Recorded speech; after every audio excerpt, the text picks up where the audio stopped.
जय श्री राम, जय बागेश्वर धाम। दोस्तों, दिवाली की आप सभी को ढेर सारी शुभकामनाएं। दोस्तों, आज की वीडियो बहुत ही खास होने वाली है। वीडियो के अंत तक जरूर बने रहिए, वीडियो को बीच में छोड़कर ना जाए दोस्तों, नहीं तो जानकारी आप सभी की अधूरी हो जाएगी। आज की वीडियो में दोस्तों हम दिवाली से जुड़े बहुत सारी जानकारियाँ देने वाले हैं। आज साथ ही बताएंगे दिवाली के दिन दोस्तों कौन सी दो सब्जी है जो खा लेनी चाहिए।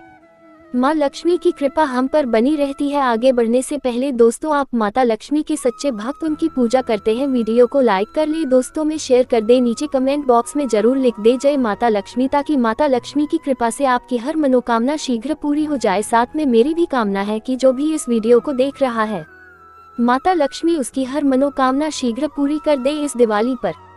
तो चलिए दोस्तों, वीडियो के अंत तक जरूर बनी रहे, हर जानकारी को बहुत ही ध्यान से सुनिएगा। दोस्तों, दिवाली की सुबह से हर घर से पकवान की महक आने लगती है। कुछ घरों में ट्रेडिशनल खाना ही बनाया जाता है, जैसे कढ़ी चावल, पकौड़ा, बचका के साथ सूरन यानी जिमीकन की सब्जी। दोस्तों, धनतेरस और दिवाली के दिन पीली चीज जरूर खाने चाहिए, क्योंकि पीली चीज धनवंतरी देव को बहुत ही पसंद है। जैसे पीला हलवा, पीली कढ़ी चावल इस तरह खा सकते हैं। इस दिन पीला वस्त्र जरूर पहनना चाहिए, क्योंकि पीले रंग को स्वर्ण माना गया है।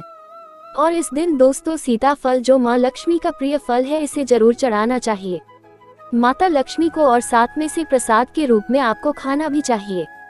बड़े बुजुर्ग कहते हैं कि दिवाली के दिन सूरन की सब्जी जरूर खानी चाहिए।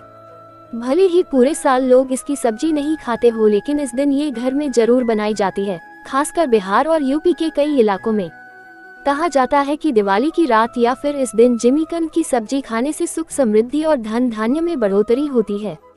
दिवाली के दिन सफाई, सजावट और खरीदारी के साथ खान पान का भी महत्व है। मिठाई, खीर समेत विभिन्न पकवानों के बीच सूरन की सब्जी अनिवार्य है। आइए जानते हैं सूरन सब्जी की कब से चली आ रही परंपरा।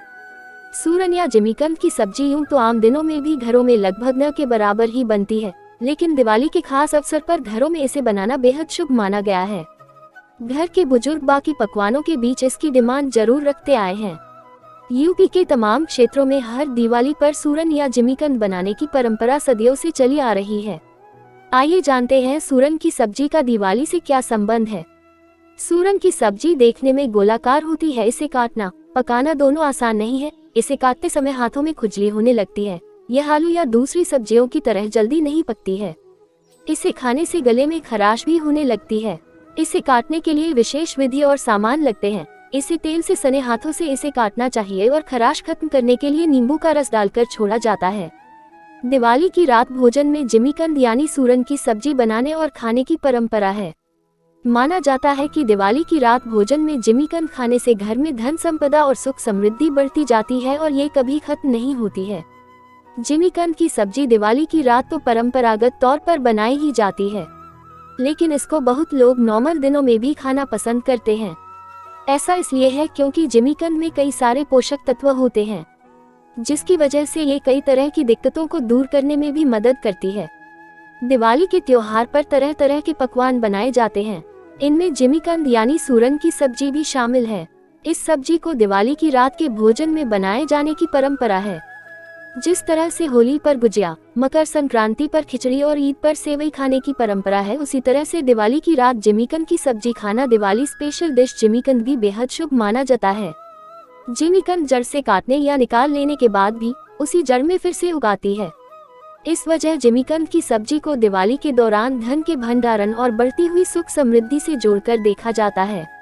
माना जाता है कि दिवाली की रात भोजन में जिमीकन यानी सूरन की सब्जी खाने से घर में धन संपदा और सुख समृद्धि बढ़ती जाती है और ये कभी खत्म नहीं होती है। दोस्तों, जिमीकन क्या होता है, आइए जान लेते हैं इसके बारे में। जिमीकन यानी सूरन एक जड़ है जिसको सब्जी के तौर पर खाया जाता है। ये एक कंद के रूप में होती है और ये नॉर्मल तौर पर अपने आप ही उगती है, लेकिन जिमीकन एंटी इन्फ्लेमेटरी और एंटीऑक्सीडेंट गुणों से भरपूर होती है और ये कई तरह की दिक्कतों को कम करने में मदद करती है। इस वजह से पिछले कुछ वर्षों से इसकी खेती भी की जाने लगी है। इसका स्वाद कुछ अरबी की तरह से होता है और इसको छीलने या कच्चा खाने से हाथों और गले में जलन हो सकती है, लेकिन दिवाली स्पेशल डिश जब बनकर तैयार होती है तो ये खाने में बेहद टेस्टी होती है। जिमीकन की सब्जी दिवाली की रात तो परंपरागत तौर पर बनाई ही जाती है, लेकिन इसको बहुत लोग नॉर्मल दिनों में भी खाना पसंद करते हैं। ऐसा इसलिए है क्योंकि जिमीकंद में कई सारे पोषक तत्व होते हैं, जिसकी वजह से ये कई तरह की दिक्कतों को दूर करने में भी मदद करती है, जैसे रजोनिवृत्ति के लक्षणों से राहत देना, खून की कमी को दूर करना, डाइजेस्टिव एंजाइम्स को बढ़ाना, वजन कम करने में हेल्प करना और मेटाबॉलिज्म को बेहतर बनाने जैसी कई चीजें शामिल हैं। साथ ही सेहत संवारती है सूरन की सब्जी। सूरन या जिमीकंद की पैदावार दिवाली के आसपास ही होती है। इसमें बहुत अच्छे एंटीऑक्सीडेंट्स, बीटा कैरोटीन होता है, जो शरीर की रोग प्रतिरोधक क्षमता बढ़ाते हैं। इसके अलावा कई विटामिन और खनिज भी होते हैं, जो स्वास्थ्य के लिए लाभदायक हैं। इसमें calorie, fat, carbs, protein, potassium, घुलनशील फाइबर पर्याप्त मात्रा में है। सूरन कैंसर के इलाज में भी बेहद कारगर है। जिमीकंद की सब्जी के और भी दोस्तों कई फायदे हैं, चलिए ये भी जान ले दोस्तों। डायबिटीज मरीज भी खा सकते हैं सूरन। शुगर में जिमीकंद बेहद लाभदायक है। जिमीकंद में ग्लूकोज की मात्रा कम होती है। शर्करा ना होने से डायबिटीज वाले इसे आराम से खा सकते हैं और हर सप्ताह इसके सेवन से बहुत से लोगों का ब्लड शुगर सुधरता है। जिमीकंद के फायदे बहुत हैं, इसलिए इसे त्योहार से जोड़ दिया गया। परंपरा बना देने से सभी लोग इसे इस्तेमाल करने लगे हैं और बच्चे भी इसे खा सकेंगे। मान्यता है कि सब्जी के इसी गुण के चलते इसे दीपावली में खाना अनिवार्य बना दिया गया है। दोस्तों, साथ ही माना जाता है कि दिवाली के पर्व को कभी भी कर्ज लेकर नहीं मानना चाहिए, उल्टा कर्ज और भी बढ़ जाता है। दोस्तों, दिवाली पर जो माँ लक्ष्मी की श्रद्धा और मन से पूजा करता है, माता लक्ष्मी उसी के घर में वास करती है। माँ लक्ष्मी को सच्चे हृदय से जो भी भक्त बुलाता है, माता उसके घर में अवश्य जाती है। माता लक्ष्मी तो मिश्री के टुकड़े से भी प्रसन्न हो जाती है। दोस्तों, पूजा पाठ अगर सच्चे मन से करेंगे तो आपकी प्रार्थना माता तक जरूर पहुँचेगी। यदि सच्ची श्रद्धा ना हो तो करोड़ों रुपए भी बेकार है माता के सामने। दोस्तों, दिवाली के दिन माता लक्ष्मी को आकर्षित करने के लिए घर के मुख्य द्वार पर रंगोली बनाएं, दीपक अपने घरों में सजा कर रखें। इस दिन हमें रंगोली के रूप में क्या बनना चाहिए, ये बहुत कम लोग जानते होंगे। उन्होंने कहा कि दीपावली के दिन लोगों को अपने घर के सामने या जिस घर में माता लक्ष्मी की पूजा हो रही हो, उसके सामने उनके चरण पादुका का निर्माण करना चाहिए। रंगोली बनाने के दौरान लाल रंग का इस्तेमाल करना शुभ माना गया है और लाल रंग माता लक्ष्मी का होता है, इसलिए उनके चरण पादुका लाल रंग से ही बनना चाहिए। इसके अलावा अष्टदल कमल का निर्माण कर उसमें दीप जलाना चाहिए। दीपावली के दिन घर के दरवाजे पर संध्या काल में लाल रंग से माता लक्ष्मी की चरण पादुका बनानी चाहिए। इससे माता लक्ष्मी के आने का प्रादुर्भाव होता है और सुख समृद्धि के प्रतीक के रूप में माता लक्ष्मी घर में वास करती है। घर में जब भी रंगोली बनाई जाए तो माता लक्ष्मी को विष्णु के साथ, माता लक्ष्मी को रुद्र के साथ, माता लक्ष्मी को कुबेर के साथ और माता लक्ष्मी को गणेश के साथ रंगोली में शामिल करना चाहिए। इसके अलावा स्वास्तिक और शुभ लाभ भी बनाना चाहिए। इससे माता लक्ष्मी के साथ साथ रिद्धि सिद्धि की भी पूजा हो जाती है। दिवाली पर सबसे ज्यादा महत्व लक्ष्मी पूजन का होता है।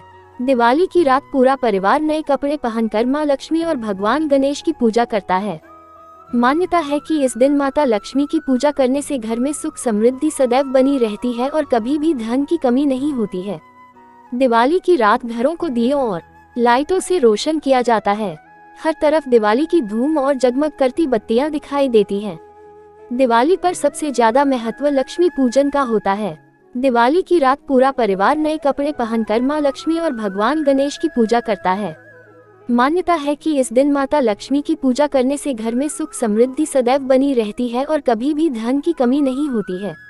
ऐसे में चलिए जानते हैं दिवाली पर लक्ष्मी पूजन विधि और महत्व। दिवाली पर मुख्य रूप से माँ लक्ष्मी और गणेश जी की पूजा की जाती है। ऐसे में पूजा के लिए सबसे पहले पूजा स्थान को साफ करें और एक चौकी पर लाल या पीले रंग का कपड़ा बिछाएं। फिर इस चौकी पर बीच में मुट्ठी भर अनाज रखें। कलश को अनाज के बीच में रखें। कलश में पानी भरकर एक सुपारी, गेंदे का फूल, एक सिक्का और कुछ चावल के दाने डालें। कलश पर 5 आम के पत्ते गोलाकार आकार में रखें। बीच में देवी लक्ष्मी की मूर्ति और कलश के दाहिनी ओर भगवान गणेश की मूर्ति रखें। एक छोटी सी थाली में चावल के दानों का एक छोटा सा पहाड़ बनाएं। हल्दी से कमल का फूल बनाएं, कुछ सिक्के डालें और मूर्ति के सामने रखे दें। इसके बाद अपने व्यापार, लेखा पुस्तक और अन्य धन व्यवसाय से संबंधित वस्तुओं को मूर्ति के सामने रखें। अब देवी लक्ष्मी और भगवान गणेश को तिलक करें और दीपक जलाएं। इसके साथ ही कलश पर भी तिलक लगाएं। अब भगवान गणेश और लक्ष्मी को फूल चढ़ाएं। इसके बाद पूजा के लिए अपनी हथेली में कुछ फूल रखें। अपनी आंखें बंद करें और दिवाली पूजा मंत्र का पाठ करें। हथेली में रखे फूल को भगवान गणेश और लक्ष्मी जी को चढ़ाएं। लक्ष्मी जी की मूर्ति ले और उसे पानी से स्नान कराएं और उसके बाद पंचामृत से स्नान कराएं। मूर्ति को फिर से पानी से स्नान कराकर एक साफ कपड़े से पोंछें और वापस रख दें। मूर्ति पर हल्दी, कुमकुम और चावल डालें। माला को देवी के गले में डालकर अगरबत्ती जलाएं। नारियल, सुपारी, पान का पत्ता माता को अर्पित करें। देवी की मूर्ति के सामने कुछ फूल और सिक्के रखें।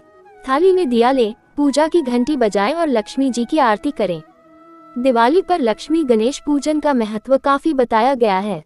दिवाली के दिन मुख्य रूप से माता लक्ष्मी और भगवान गणपति की पूजा की जाती है।